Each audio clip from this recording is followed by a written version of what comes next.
جب ایک چھوٹا سا واقعہ دنیا کی سب سے پاکیزہ عورت کی عزت کا دشمن اور نبی کریم کے غم کا سبب بنا تو پھر اللہ نے ایسا حکم نازل فرمایا جس نے مدینہ کے جھوٹے لوگوں کا رخ بدل کر رکھ دیا۔ یہ اس وقت کی بات ہے جب نبی بنو مستلق کے غزوہ کے لیے روانہ ہوئے۔ اس زمانے میں ازواج مطہرات میں سے جو سفر میں ساتھ جاتی وہ ہودج میں بیٹھتی تھیں۔ ہودج ایک ڈھکا ہوا کجو ہوتا تھا جو اونٹ کی پیٹھ پر رکھا جاتا تھا اور باہر سے کچھ نظر نہیں آتا تھا۔ اس سفر میں حضرت عائشہ رضی اللہ عنہا بھی ساتھ تھیں۔ سفر کے دوران حضرت عائشہ قضائی حاجت کے لیے گئیں، واپس آئیں تو معلوم ہوا کہ ان کا ہار گم ہو گیا ہے۔ وہ اسے تلاش کرنے کے لیے رک گئیں اور لشکر انہیں ہودج میں سمجھ کر آگے بڑھ گیا۔ جب وہ واپس آئیں تو سب جا چکے تھے۔ وہ اکیلی صحرا میں بیٹھ گئیں اور انتظار کرتے کرتے نیند آ گئی۔ کچھ دیر بعد حضرت صفوان بن معطل وہاں سے گزرے۔ ان کی ذمہ داری تھی کہ لشکر کے پیچھے رہے۔ انہوں نے حضرت عائشہ کو پہچان لیا اور انہیں لشکر تک لے آئے۔ یہاں عبداللہ بن الفاب کو یہ بات معلوم ہو گئی جو مدینہ کا بڑا منافق تھا۔ اس نے افواہ پھیلا دی کہ حضرت عائشہ اور صفوان کے درمیان کچھ غلط ہے۔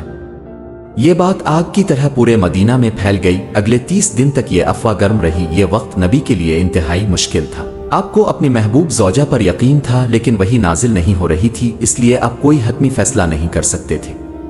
اپنے حضرت علی اور حضرت اسامہ بن زید سے بھی مشورہ کیا۔ مدینہ کے لوگ دو گروہوں میں بٹ گئے، کچھ الزام لگا رہے تھے اور کچھ حضرت عائشہ کی پاکدامنی کی گواہی دے رہے تھے۔ 1 مہینے بعد نبی حضرت عائشہ کے پاس تشریف لائے اور فرمایا، عائشہ اگر تم سے کوئی غلطی ہوئی ہے تو اللہ سے توبہ کرو۔ یہاں یہ سمجھنا ضروری ہے کہ نبی بغیر اللہ کے حکم کے کوئی حتمی فیصلہ نہیں کرتے تھے۔ ایک طرف اب شوہر تھے جنہیں یقین تھا کہ حضرت عائشہ بے گناہ ہیں، اور دوسری طرف اب نبی اور حکمران تھے جن پر امت کی ذمہ داری تھی اور وہی بھی 1 ماہ سے رکی ہوئی تھی۔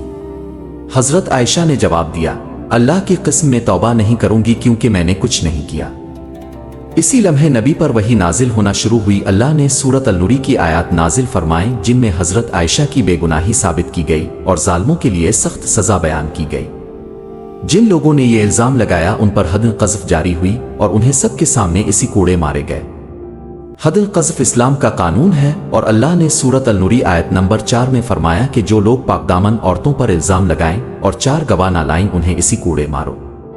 جن پر یہ حد جاری ہوئی ان میں حضرت حسان بن ثابت رضی اللہ عنہ جو نبی کے مشہور شاعر تھے اور ایک خاتون حمنہ بنت جحش بھی شامل تھیں، جبکہ عبداللہ بن الفاب 4 گواہ نہ ہونے کی وجہ سے ظاہری سزا سے بچ گیا لیکن بعد میں اللہ نے اسے ذلیل اور رسوا کر دیا۔